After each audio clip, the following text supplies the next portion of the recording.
जय श्री जगन्नाथ। आज शुणिबा श्रीजुक्त सुरेंद्र महांती रचनारू एक कहानी श्रीकृष्णक शेष हस। आसतु शुणिबा कहानी श्रीकृष्णक शेष हस। से दिन महाभारत वियोगांत नाटकर शेष दृश्य देखि जिबापई जेपरी इंद्रप्रस्थर गिरिमाला नेपथ्ୟରେ अस्ताचल पथरे सर्वद्रष्टा दिवाकर अरुणबाहित रथ दंडे अटकाई देइथिले। महाभारत महासमर परे परित्यक्त कुरुक्षेत्र ध्वजा और कलश शोभित मुक्ता और मणिझरा विमंडित कौरव पक्षर असंख्य भग्नरथ पुणी तूण धनु और नाराचक शोभित एकादश अक्षौहिणी योद्धृवर्गंकर सबराशि 12 योजन विस्तार करी शोणित पंक मध्यरे रोरुद्यमाना असंवृत वसना अभिन्यस्त कुंतला दुर्योधन महिषी भानुमती और अन्य कौरवकूल नारी मारे निज निजर प्रिय और स्वजन वर्गों को अन्वेषण करुछंती। सेमानंकर से मर्मांतक क्रंदन स्वान शिवा और शकुन मानंकर नारकीय रड़ी को सुद्धा बेले बेले निमज्जित करदेउछि। शत शत चिराळर धृप्त चपलता मृत्युर अचंचल गांभीर्य मध्य प्रशमित होइअछि। अश्व मानंकर रेसाराब क्रुद्ध दंताबल मानंकर बृंहित योद्धृवर्गंकर प्रमत्त आस्फालन मृत्युर गदाघातरे सबु नीरव रहिअछि। क्रंतन और शिवारड़ी मुखरित सेही महाश्मशान उपरे चक्राकार उड़ी बुलुथुवा पर्युषित मांसलोभी अगणित शकुनंकर संचालित पक्ष कराल छाया परी विस्तारित होइअछि। इंद्रप्रस्थरे धृतराष्ट्रंकर प्रसाद नीरव निर्जन।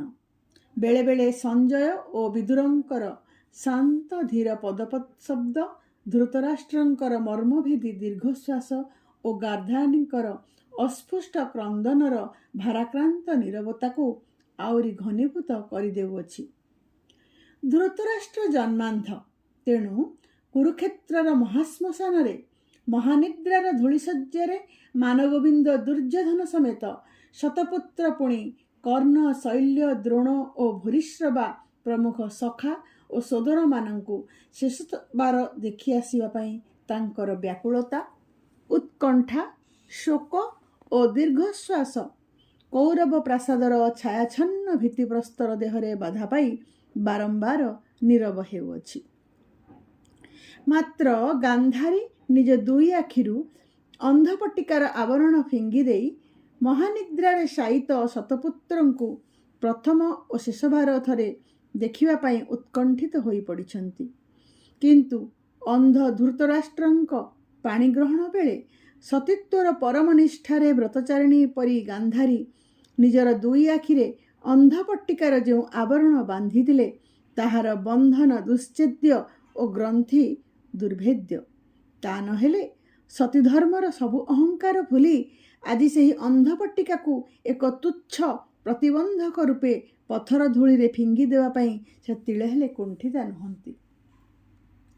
दुर्योधन दुशासन दुर्जय दुरंत दुर्गम दुर्तर दुर्बालक प्रमुख शतपुत्रर जननी मातृत्व गरबिणी सोमवंशर पूजनीया गांधारी कर्पूर रेणु सिंचित तुलितल्पर सुद्धा जो मानकु निद्रास्पर्श करुनथिला आदि से माने कुरुक्षेत्रर शोणित कर्दमरे महानिद्रारे अचेतन। सेमानंक शव उपरे श्वास शिवा और शकुन मानंकर अश्लील चित्कार द्वितीय गौरव सृष्टि करिअछि। गोटे शकुन पलर विकट रड़ी गांधारी आर्तनाद करि उठिले। आश्रय पाई शून्य रे शुष्क चर्मावृत दुई शिराळ बाहुतोली अंधपट्टिकावृता गांधारी असहाय कंठरे चित्कार कले, विदुर संजय। परित्यक्त कौरव प्रासादर पौशाचिक नीरवता मध्यरे गांधारी आकुल आह्वान प्रतिध्वनि उठाई पुणी नीरव होईगला। ନିଷ୍ଫଳ ଅହଙ୍କାର ଓ ଅଭିମାନର ଦୁଇ କମ୍ପିତ ବାହୁ ସ୍ଫୀତ କରି ଊର୍ଦ୍ଧ୍ୱକୁ ତୋଳି ଅନ୍ଧ ଧୃତରାଷ୍ଟ୍ର ବିଦୁରଙ୍କ ସମ୍ମୁଖରେ ଆସ୍ଫାଳନ କରୁଥିଲେ।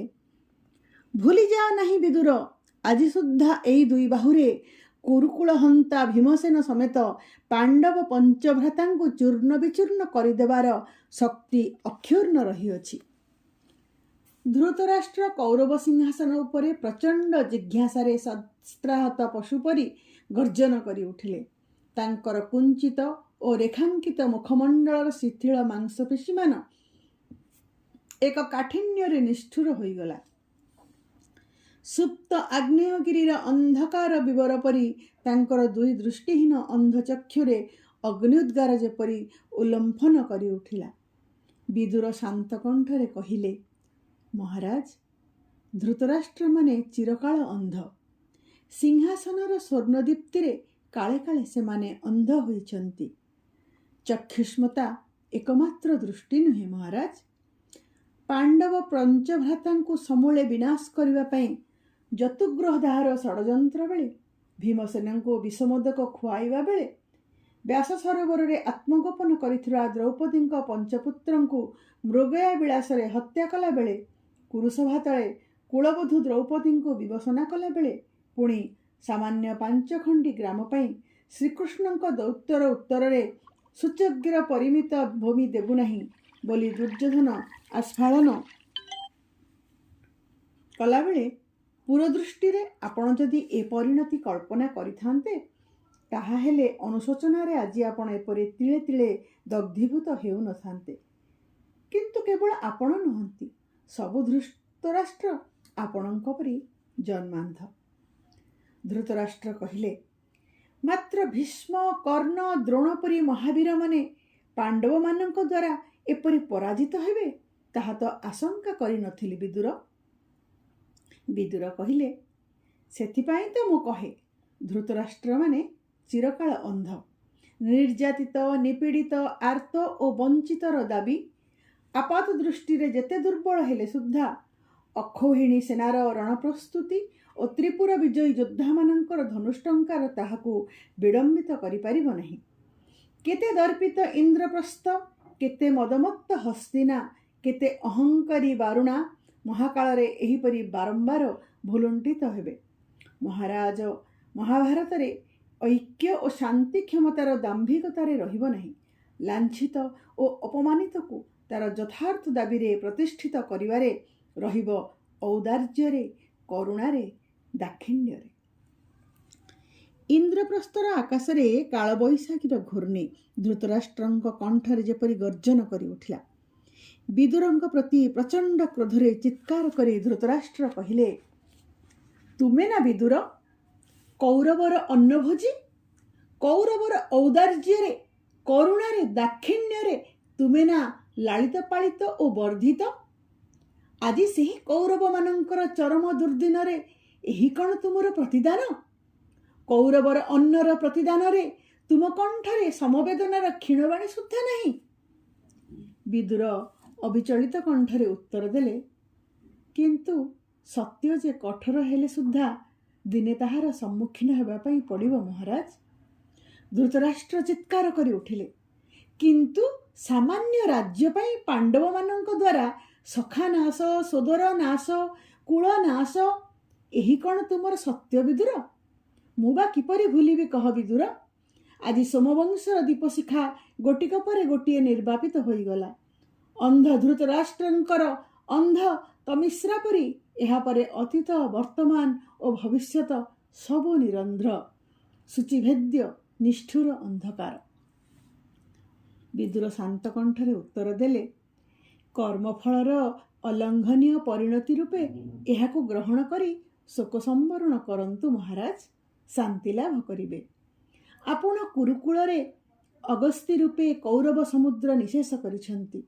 ପାଣ୍ଡବମାନେ ତ ଜୀର୍ଣ୍ଣକୂପ ମାତ୍ର। ଆଉ କ୍ରୋଧାନଳରେ ପ୍ରଜ୍ୱଳିତ ହୋଇ ସେ କୂପକୁ ନିଶେଷ କରନ୍ତୁ ନାହିଁ।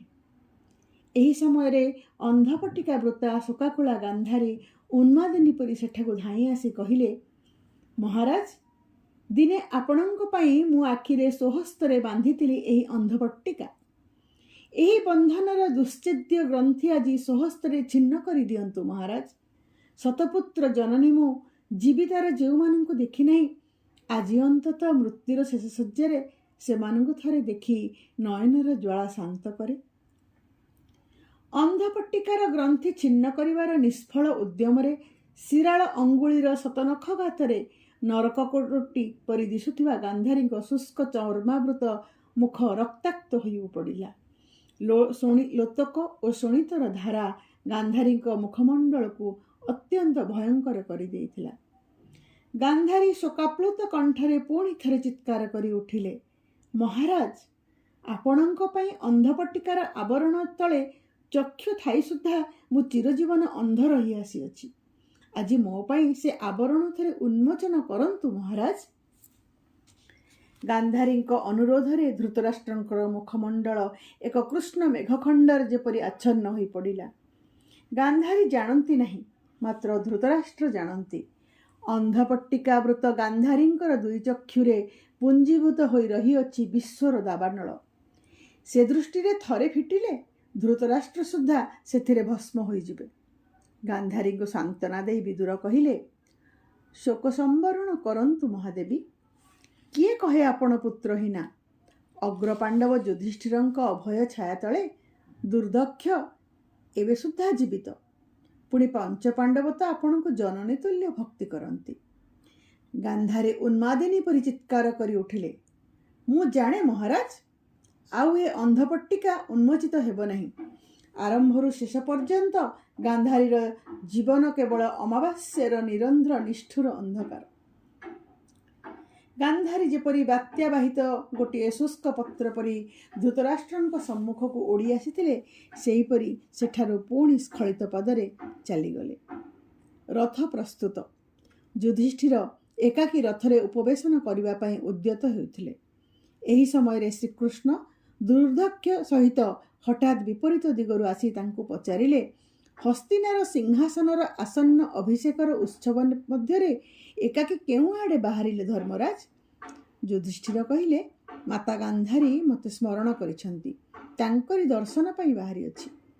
ଶ୍ରୀକୃଷ୍ଣ କହିଲେ, ବହୁକାଳ ଗାନ୍ଧାରୀଙ୍କ ସହିତ ମୋହର ମଧ୍ୟ ସାକ୍ଷାତ ହୋଇନାହିଁ। ତାହାହେଲେ ଚାଲନ୍ତୁ ଅଗ୍ରପାଣ୍ଡବ, ମୁଁ ଆପଣଙ୍କ ରଥ ଚଳାଇ ନେବି।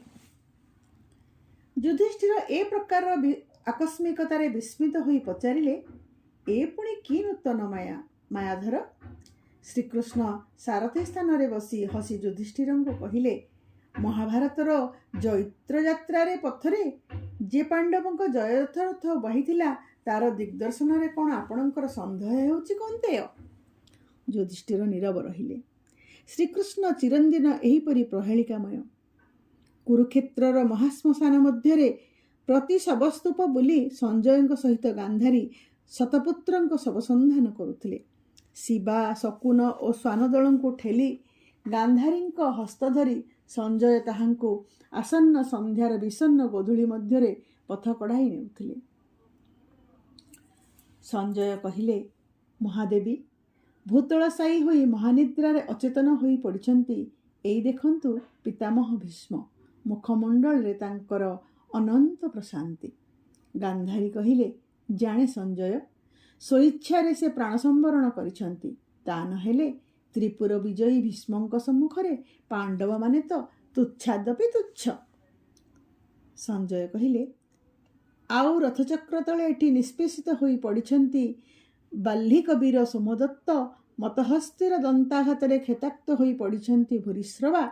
ମହାଦେବୀ, ଅର୍ଜୁନର ଶରାଘାତରେ ଏହି ଉତ୍ତାନଶାୟୀ ହୋଇ ପଡ଼ିଛନ୍ତି ମହାବୀର କର୍ଣ୍ଣ। ବୈଦୁର୍ଯ୍ୟ ଖଚିତ ତାଙ୍କ କିରୀଟରେ ଅସ୍ତ ସୂର୍ଯ୍ୟର ଶେଷ କିରଣ ରେଖା। ପୁତ୍ରର ମସ୍ତକରେ ପିତାର ଆଶୀର୍ବାଦ ସ୍ନିଗ୍ଧ ସ୍ପର୍ଶ ପରି ତଥାପି ଲାଗି ରହିଛି। ସେହି ଦ୍ୟୁତିରେ କର୍ଣ୍ଣଙ୍କ ମୁଖମଣ୍ଡଳ ଶତଦଳର ସଦ୍ୟତାରେ ତଥାପି ଉଦ୍ଭାସିତ। ଗାନ୍ଧାରୀ ଶୋକାର୍ତ୍ତ କଣ୍ଠରେ କର୍ଣ୍ଣଙ୍କ ଶବକୁ ଆଲିଙ୍ଗନ କରି କହିଲେ, ଆସ ବାବୁ, ଜନନୀର ବାତ୍ସଲ୍ୟ ବଞ୍ଚିତ କୌନ୍ତେୟ ଅଗ୍ରପାଣ୍ଡବ, ଦୁର୍ଯ୍ୟୋଧନର ମାନରକ୍ଷା ପାଇଁ ଅପରାଜେୟ ବୀର ତୁମେ ଆଜି ରଣଭୂମିରେ ଶୋଣିତ ପଙ୍କରେ ଲୋଟୁଅଛ। କିନ୍ତୁ ହେ ସର୍ବଦ୍ରଷ୍ଟା, ଦିବାକର ସର୍ବଶକ୍ତିମାନ ସହସ୍ର ଶୀର୍ଷା ହିରଣ୍ୟଗର୍ଭ ଅଂଶୁମାଳୀ, ଯେଉଁମାନେ କ୍ଷାତ୍ର ଧର୍ମର ପ୍ରତିକୂଳାଚରଣ କରି ଅନ୍ୟାୟ ଯୁଦ୍ଧରେ କର୍ଣ୍ଣକୁ ହତ୍ୟା କରିଅଛନ୍ତି ସେମାନଙ୍କ ପାଇଁ କ'ଣ କୌଣସି ଶାସ୍ତି ନାହିଁ? ନାହିଁ, ନାହିଁ। କିଛି ଦୂର ଅଗ୍ରସର ହେବା ପରେ ସଞ୍ଜୟ କହିଲେ, ଦେବୀ, ଭୀମର ଗଦାଘାତରେ ଏହି ଧରାଶାୟୀ ହୋଇଛନ୍ତି ଭଗ୍ନଜାନୁ ଦୁଃଶାସନ। ବିଭୀଷଣା ଦ୍ରୌପଦୀର ଉଲଗ୍ନ ଜାନୁ ପ୍ରତି ଅଶ୍ଳୀଳ କଟାକ୍ଷର ପ୍ରତିଶୋଧ ନେବା ପାଇଁ ଏହା ହିଁ ଥିଲା ଭୀମର ପ୍ରତିଜ୍ଞା। ନୀଳମେଘରେ ବିଦ୍ୟୁତ୍ ଚମକ ପରି ତାଙ୍କ ପ୍ରଶସ୍ତ ବକ୍ଷରେ ମଣିମୁକ୍ତା ଖଚିତ ଗଳାହାର ତଥାପି ବିଲମ୍ବିତ ରହିଅଛି। ଚାଲନ୍ତୁ ଦେବୀ, ମୃତ୍ୟୁର ଏହା ତ ଚିରନ୍ତନ ଲୀଳା, ସମସ୍ତେ କର୍ମଫଳର ଅଧୀନ। ଗାନ୍ଧାରୀ ଉଚ୍ଛ୍ବସିତ କ୍ରନ୍ଦନର ରୁଦ୍ଧ ଆବେଗରେ କହିଲେ, ମୋର ଅନ୍ଧପଟିକା ଥରେ ଉନ୍ମୋଚନ କରିଦିଅ ସଞ୍ଜୟ। ଜୀବନରେ ଯାହାକୁ କେବେ ଦେଖି ନାହିଁ, ମୃତ୍ୟୁ ଧୂଳିଶଯ୍ୟାରେ ତାକୁ ଥରେ ଦେଖି ଚିରକ୍ଷୁଧିତ ନୟନର ଜ୍ୱାଳା ଉପଶମ କରେ। ଗାନ୍ଧାରୀଙ୍କ ଠାରୁ ଅଳ୍ପ ଦୂରରେ ଶ୍ରୀକୃଷ୍ଣଙ୍କ ରଥର ଗତି ସ୍ତିମିତ କରିଦେଲେ। ଯୁଧିଷ୍ଠିର ଉଦ୍ବିଗ୍ନ କଣ୍ଠରେ ପଚାରିଲେ, ରଥର ଗତି କାହିଁକି ସ୍ତିମିତ କଲେ ନାରାୟଣ? ଶ୍ରୀକୃଷ୍ଣ ସ୍ମିତ ହସି କହିଲେ, ଯେଉଁମାନେ ଶୋକାର୍ତ୍ତ, ବେଦନାର୍ତ୍ତ, ଦୁଃଖୀ, ସେମାନଙ୍କ ନିକଟକୁ କ୍ଷମତା ଓ ଦର୍ପର ଅଭିମାନରେ ରଥାରୂଢ଼ ହୋଇଯିବା ଶୋଭନୀୟ ନୁହେଁ। ସେଥିରେ ସେମାନଙ୍କର ଶୋକର ଗାମ୍ଭୀର୍ଯ୍ୟ ଓ ମର୍ଯ୍ୟାଦା ଲାଞ୍ଛିତ ହୁଏ। ଗାନ୍ଧାରୀ ପୁଣି ସହଜେ ତ ତୁମର ମାତୃତୁଲ୍ୟା। ଯୁଧିଷ୍ଠିର ଅପରାଧୀ ପରି ରଥରୁ ଅବତରଣ କରି କହିଲେ, ଆପଣ ଯଥାର୍ଥ କହିଛନ୍ତି ନାରାୟଣ। ଶୋକାର୍ତ୍ତ ଗାନ୍ଧାରୀଙ୍କ ନିକଟକୁ ପାଦରେ ଯିବା ହିଁ ମୋ ପକ୍ଷରେ ସମୀଚୀନ। ଦୁର୍ଯ୍ୟୋଧନ ଶବ ନିକଟରେ ବିହ୍ୱଳିତ ଗାନ୍ଧାରୀଙ୍କ ନିକଟକୁ ଯୁଧିଷ୍ଠିର ଅଗ୍ରସର ହେଉଥିଲେ। ଶ୍ରୀକୃଷ୍ଣ ତାହାଙ୍କର ଗୋଟିଏ ବାହୁ ଟାଣି ଧରି କହିଲେ, ଗାନ୍ଧାରୀ ତୁମକୁ କାହିଁକି ସ୍ମରଣ କରିଅଛନ୍ତି ଜାଣିଛ ଯୁଧିଷ୍ଠିର? ଯୁଧିଷ୍ଠିର କହିଲେ, ନା, ତାହା ତ ଜାଣେ ନା। ଶ୍ରୀକୃଷ୍ଣ ସ୍ମିତ ହସି କହିଲେ, କୁରୁ ମହାଶ୍ମଶାନର ଶବସ୍ତୂପ ମଧ୍ୟରେ ଗାନ୍ଧାରୀ ନିଜ ପୁତ୍ରମାନଙ୍କୁ ଥରେ ଦେଖିବା ପାଇଁ ତାଙ୍କର ଅନ୍ଧପଟିକା ଉନ୍ମୋଚନ କରିବା ଉଦ୍ଦେଶ୍ୟରେ ତୁମକୁ ସ୍ମରଣ କରିଛନ୍ତି। ଯୁଧିଷ୍ଠିର କହିଲେ, ଏ ବା କି କଷ୍ଟ କାର୍ଯ୍ୟ? ଏଇ ମୁହୂର୍ତ୍ତରେ ମୁଁ ସେହି ଗ୍ରନ୍ଥି ଛିନ୍ନ କରିଦେବି। ଶ୍ରୀକୃଷ୍ଣ ସ୍ମିତ ହସି କହିଲେ, କିନ୍ତୁ ଯୁଧିଷ୍ଠିର, ତମେ ବିସ୍ମୃତ ହେଉଛ କିପରି? ଶତପୁତ୍ରର ଜନନୀ ଗାନ୍ଧାରୀ ଆଜି ତୁମରି ହେତୁ ପୁତ୍ରହୀନା। ଗାନ୍ଧାରୀଙ୍କ ଭାବନାରେ ତୁଚ୍ଛ ସିଂହାସନ ପାଇଁ ତୁମର ସର୍ବଗ୍ରାସୀ ଲୋଭ ଓ ଈର୍ଷା ଆଜି କୁରୁକୁଳକୁ ନିଷ୍ପ୍ରଦୀପ କରିଅଛି। ଯୁଧିଷ୍ଠିର ଅସହାୟ କଣ୍ଠରେ କହିଲେ, ସେ ବୃତ୍ତାନ୍ତ ଗାନ୍ଧାରୀ ନ ଜାଣନ୍ତୁ ପଛେ ଆପଣ ତ ସବୁ ଜାଣନ୍ତି ଅନ୍ତର୍ଯ୍ୟାମୀ। ଶ୍ରୀକୃଷ୍ଣ କହିଲେ, ଏବେ ତୁମେ ଗାନ୍ଧାରୀଙ୍କ ଅନ୍ଧପଟ୍ଟିକା ଉନ୍ମୋଚନ କରିବା ପରେ ସେ ଯେତେବେଳେ ତୁମର ପାଦତଳେ ପ୍ରିୟ ଦୁଃଶାସନର ଭୂତଳଶାୟୀ ଶବ ଦେଖିବେ, ସେତେବେଳେ ଶାନ୍ତି ଓ ସାନ୍ତ୍ୱନା ପରିବର୍ତ୍ତେ ତାଙ୍କ ପ୍ରାଣରେ ଶୋକବହ୍ନି ଶତଗୁଣରେ ପ୍ରଜ୍ୱଳିତ ହେବ ନା ନାହିଁ କହିଲ? ଯୁଧିଷ୍ଠିର କିଂକର୍ତ୍ତବ୍ୟ ବିମୂଢ଼ ପରି କହିଲେ, ତାହା ଯଥାର୍ଥ। କିନ୍ତୁ ଗାନ୍ଧାରୀ ଯେତେବେଳେ ଅନ୍ଧପଟ୍ଟିକାର ଆବରଣ ଉନ୍ମୋଚନ କରିବା ପାଇଁ ମୋତେ ସ୍ମରଣ କରିଅଛନ୍ତି, ମୁଁ କ'ଣ କରିବି କୁହନ୍ତୁ ନାରାୟଣ? ମୁଁ ନିରୁପାୟ। ଶ୍ରୀକୃଷ୍ଣ କହିଲେ, ଗାନ୍ଧାରୀଙ୍କ ଶତପୁତ୍ର ବିନିଷ୍ଟ ହୋଇପାରିଥାନ୍ତି, ତଥାପି ଜୀବିତ ଅଛି ଦୁର୍ଦକ୍ଷ। କୁରୁବଂଶର ଶେଷ ପ୍ରଦୀପ ଦୁର୍ଦକ୍ଷକୁ ଦେଖି ଗାନ୍ଧାରୀଙ୍କ ଶୋକାର୍ତ୍ତ ପ୍ରାଣ ଶାନ୍ତି ଲାଭ କରିବ। ଯୁଧିଷ୍ଠିରଙ୍କର କଣ୍ଠସ୍ୱର ଶୁଣି ଉତ୍କଣ୍ଠିତା ଗାନ୍ଧାରୀ ପଚାରିଲେ, ସଞ୍ଜୟ, ଏ ତ ଯୁଧିଷ୍ଠିର କଣ୍ଠସ୍ୱର ପରି ମନେ ହେଉଅଛି। ସଞ୍ଜୟ କହିଲେ, ଶ୍ରୀକୃଷ୍ଣଙ୍କ ସହିତ ଅଗ୍ରପାଣ୍ଡବ ଆପଣଙ୍କ ପଦବନ୍ଦନା ପାଇଁ ଆସୁଛନ୍ତି। ଉଦ୍ବେଳିତ ଗାନ୍ଧାରୀ ଯୁଧିଷ୍ଠିରକୁ ଆଲିଙ୍ଗନ କରିବା ପାଇଁ ଶୂନ୍ୟରେ ଦୁଇ କମ୍ପିତ ଶିରାଳ ବାହୁ ତୋଳି କହିଲେ, ଆସ ଆସ ବାବୁ, ବିଗଳିତ କରୁଣାର ପ୍ରତିରୂପ ଅଗ୍ରପାଣ୍ଡବ ଯୁଧିଷ୍ଠିର, ଆଜି ତୁମେ ଅଗ୍ରକୌରବ ମଧ୍ୟ। ମୁଁ ପାପିନୀ, ମୋର କ୍ରୂର କର୍ମର ଫଳ ଭୋଗ କରିଅଛି। ଏବେ ମୋର ଦୁଶ୍ଚେଦ୍ୟ ଅନ୍ଧପଟ୍ଟିକାର ଗ୍ରନ୍ଥି ଥରେ ଉନ୍ମୋଚନ କରିଦିଅ ପୁତ୍ର। ଯେଉଁ ଶତପୁତ୍ରଙ୍କୁ ଜନ୍ମ ଦେଇ ସୁଦ୍ଧା ସ୍ୱଚକ୍ଷୁରେ କେବେ ଦେଖି ନାହିଁ, ଏବେ ସେମାନଙ୍କୁ ପ୍ରଥମ ଓ ଶେଷଥର ପାଇଁ ଦେଖି ମୋର ନୟନର ଜ୍ୱାଳା ପ୍ରଶମିତ କରେ। ଗାନ୍ଧାରୀଙ୍କର ବ୍ୟାକୁଳ ନିବେଦନରେ ଯୁଧିଷ୍ଠିର ଅନ୍ଧପଟ୍ଟିକାର ଗ୍ରନ୍ଥି ଛେଦନ କରିବା ପାଇଁ ଅଗ୍ରସର ହେଉଥିଲେ। ଶ୍ରୀକୃଷ୍ଣ ହଠାତ୍ ତାହାଙ୍କର ଗୋଟିଏ ବାହୁ ଧରି ପକାଇ ଅସ୍ପଷ୍ଟ କଣ୍ଠରେ ଦୁର୍ଦକ୍ଷଙ୍କୁ କହିଲେ, ଦୁର୍ଦକ୍ଷ, ଜନନୀ ଗାନ୍ଧାରୀଙ୍କ ଅନ୍ଧପଟ୍ଟିକା ଉନ୍ମୋଚିତ କର। ପୁତ୍ରହୀନ ଶତପୁତ୍ରର ଜନନୀ ଗାନ୍ଧାରୀ ତୁମକୁ ସଶରୀରେ ଜୀବିତ ଦେଖିଲେ ପୁତ୍ରଶୋକ ବିସ୍ମୃତ ହେବେ। ଶ୍ରୀକୃଷ୍ଣଙ୍କ ଦୁଇ ରଙ୍ଗାଧରରେ ରହସ୍ୟ ବିଜଡ଼ିତ ହସ। ଯୁଧିଷ୍ଠିର କହିଲେ, ତାହା ହିଁ କର ଦୁର୍ଦକ୍ଷ। ଯୁଧିଷ୍ଠିରଙ୍କ ନିର୍ଦ୍ଦେଶରେ ତାଙ୍କ ଚିର ଅନୁଗତ ଦୁର୍ଦକ୍ଷ ମୁହୂର୍ତ୍ତକ ମଧ୍ୟରେ ଗାନ୍ଧାରୀଙ୍କର ଅନ୍ଧପଟ୍ଟିକାର ଗ୍ରନ୍ଥି ଛିନ୍ନ କରିଦେଲା। ଗ୍ରନ୍ଥି ଉନ୍ମୋଚିତ ହେବା ମାତ୍ରେ ଅନ୍ଧପଟ୍ଟିକାର କୃଷ୍ଣ ଆଭରଣ ତଳୁ ଅଗ୍ନିଉଦ୍ଗାର ସର୍ବନାଶୀ ଶିଖା ଯେପରି ଉଲ୍ଲମ୍ଫ କରି ଉଠିଲା। ସେହି କରାଳ ଦୃଷ୍ଟିର ପଞ୍ଜୀଭୂତ ତେଜରେ ଦୁର୍ଦକ୍ଷ ଦୁଃଶାସନଙ୍କ ଭୁଲୁଣ୍ଠିତ ଶବ ଉପରେ ମୁହୂର୍ତ୍ତକ ମଧ୍ୟରେ ଭସ୍ମରାଶି ପରି ଝରି ପଡ଼ିଲା। ଯୁଧିଷ୍ଠିର ଆର୍ତ୍ତନାଦ କରି ଉଠିଲେ, ଏ ପୁଣି କି ଚକ୍ର ଚାଳନା କଲେ ଚକ୍ରୀ? ଦୁର୍ଦକ୍ଷ ଯେ ମୋର ଚିର ଅନୁଗତ। ଶ୍ରୀକୃଷ୍ଣ ଅନୁଚ୍ଚ କଣ୍ଠରେ କହିଲେ, ନିର୍ବୋଧ, ରହ ରହ ନିର୍ବୋଧ। ଆଜି ଗାନ୍ଧାରୀର ନୟନାଳରେ ଦଗ୍ଧ ହୋଇଥିଲେ କାଲି ତୁମେ ହସ୍ତିନାର ସିଂହାସନରେ ଅଭିଷିକ୍ତ ହୋଇଥାନ୍ତ କିପରି? ଏହା ରାଜନୀତି। ରାଜନୀତିର ଯଜ୍ଞକୁଣ୍ଡରେ ଏହିପରି ବହୁ ବିଶ୍ୱସ୍ତ ଓ ବଶମ୍ବତ ଦୁର୍ଦକ୍ଷର ଆହୁତି ଏକ ଦୈନନ୍ଦିନ ଘଟଣା। ସେଥିରେ ତୁମ ପରି ଧୀମାନ ବିଚଳିତ ହେବା ଉଚିତ ନୁହେଁ ଯୁଧିଷ୍ଠିର। ସଞ୍ଜୟ ବଜ୍ରାହତ ପରି ଶୋକାପ୍ଳୁତ କଣ୍ଠରେ କହିଲେ, ଏ କ'ଣ ମହାଦେବୀ? କୁରୁକୁଳର ଏକମାତ୍ର କ୍ଷୀଣ ପ୍ରଦୀପ ଶିଖା ଦୁର୍ଦକ୍ଷକୁ ସୁଦ୍ଧା ସ୍ୱହସ୍ତରେ ନିର୍ବାପିତ କରିଦେଲେ। ଶ୍ରୀକୃଷ୍ଣ ସମବେଦନାର ଅଭିନୟ କରି କହିଲେ, ଜନନୀ, କିଏ କହେ ଆପଣ ପୁତ୍ରହୀନ? କୌରବ କିଏ, ପାଣ୍ଡବମାନେ ବା କିଏ?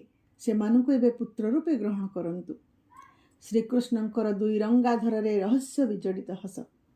ଗାନ୍ଧାରୀ ପାଦତଳେ ଅର୍ଦ୍ଧ ଦଗ୍ଧ ଆମ୍ରମୁକୁଳ ପରି ଝରି ପଡ଼ିଥିବା ଦୁର୍ଦକ୍ଷର ଭସ୍ମରାଶି ଆଡ଼େ ଚାହିଁ ଉନ୍ମାଦିନୀ ପରି ଅଟହାସ୍ୟ କରି କହିଲେ, ବୁଝିଛି ଚକ୍ରୀ, ବୁଝିଛି ତୁମର ଚକ୍ରାନ୍ତ। କିନ୍ତୁ ସୁଦର୍ଶନ ଚକ୍ରର ଚକ୍ରାନ୍ତ ଓ ଶକ୍ତିରେ କେବଳ କୌଣସି ସିଂହାସନ ରହିନାହିଁ କିମ୍ବା ରହିପାରିବ ନାହିଁ। ପ୍ରତାରିତ ଓ ନିପୀଡ଼ିତ ଆତ୍ମାର ଅଭିଶାପରେ ସବୁ ଦଗ୍ଧ ହୋଇଯିବ, ସବୁ ଭସ୍ମ ହୋଇଯିବ। ତୁମର ମଧ୍ୟ ସେଥିରୁ ନିସ୍ତାର ନାହିଁ ଶ୍ରୀକୃଷ୍ଣ। ସ୍ୱଜନଦ୍ରୋହ ମଧ୍ୟରେ ସୋମବଂଶ ପରି ବିରାଟ ଯଦୁବଂଶ ମଧ୍ୟ ଦିନେ ନିଷ୍ପ୍ରଦୀପ ହୋଇଯିବ। ତୁମର ପ୍ରିୟପୁତ୍ର ପ୍ରଦ୍ୟୁମ୍ନ ସୁଦ୍ଧା ସେଥିରୁ ରକ୍ଷା ପାଇବ ନାହିଁ। ଉଚ୍ଛ୍ୱସିତ କ୍ରନ୍ଦନର ରୁଦ୍ଧ ଆବେଗରେ ଗାନ୍ଧାରୀ ଦୁର୍ଦକ୍ଷର ଭସ୍ମରାଶି ଉପରେ ଲୋଟି ପଡ଼ିଲେ। ଶ୍ରୀକୃଷ୍ଣ ଦୁଇ ରଙ୍ଗାଧରରେ ଚିରରହସ୍ୟ ବିଜଡ଼ିତ ସ୍ମିତ ହସ୍ୟରେଖା ଦ୍ୱିତୀୟାର କ୍ଷୀଣ ଶଶିଲେଖା ପରି ବିକ୍ଷୁବ୍ଧ ଅନ୍ଧକାର ମଧ୍ୟରେ ଧୀରେ ଧୀରେ ମଳିନ ହୋଇ ଆସୁଥିଲା। ଅସ୍ତାଚଳରେ ଇନ୍ଦ୍ରପ୍ରସ୍ଥର ଗିରିମାଳା ନେପଥ୍ୟରେ ସର୍ବଦ୍ରଷ୍ଟା ଦିବାକର ମଧ୍ୟ ଅସ୍ତମିତ ହେଉଥିଲେ। ଧନ୍ୟବାଦ।